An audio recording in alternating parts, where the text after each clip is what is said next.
Mheshimiwa, did I hear you say haijaleta tatizo? Unajua bado haijasink. Unajua kuna mazungumzo mengine si tatizo. Unajua si. Lakini wana DCP wana threaten wana DAPK wanatishia kabisa kujiondoa katika muungano wa upinzani iwapo hamtaondoka Malava. Hiyo ni matamshi tu. Sioni shida lolote because nimeona candidates wote wameweza kupresent their leo ndio ilikuwa deadline na DAP wameweza ku there are areas where we are not threatened as a united opposition. Kwa mali kama ambaye tunaona hata tukienda chama zote mbili one of us will still win.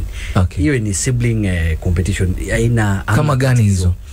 Kama hiyo ya Malava it will either be DCP or DAP. Kwa nini? Kwa sababu hiki ni kiti ambacho hata mkuwa nacho in the first place. Hakikuwa ni kiti ambacho kilikuwa upande wa serikali. Mambo vile inakaa kwa ground, tunasikiza ground vizuri and I can tell you ground haiko katika na Mbere tulifanya mazungumzo na pia tukasikiza ground. Ground inataka huyo candidate wa DP. Chama yetu ndio the most popular party DCP. Na kuna dynamics clan ya uko Mbere. Unajua kuna jamii kama jamii ya Wamasai, jamii ya wa Somali, hata wa Meru, wa Embu wao pia wako na mambo na clan. So tulisikiza ground vizuri. Na pia kulikuwa na maelewano tukawaachia DP based on the information kwa ground ambayo na tunajua Karish that guy despite ya kusema kwamba nyinyi ndio mko na uungwaji mkono mkubwa. Chama yetu ndio iko na uungwaji mkono. It is the popular party. Lakini mwenyekiti is not being honest.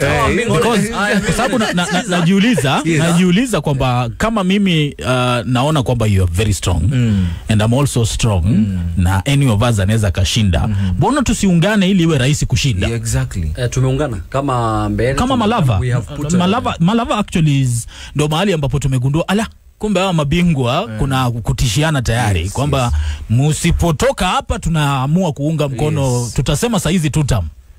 Unajua hiyo naweza kukuambia hiyo ni mazungumzo. Politics is a very complex game. Ni kitu very complex. I can tell you DAP is an affiliate party of the United Opposition. Haiondoki, haibanduki. And those small sibling rivalry are about to happen.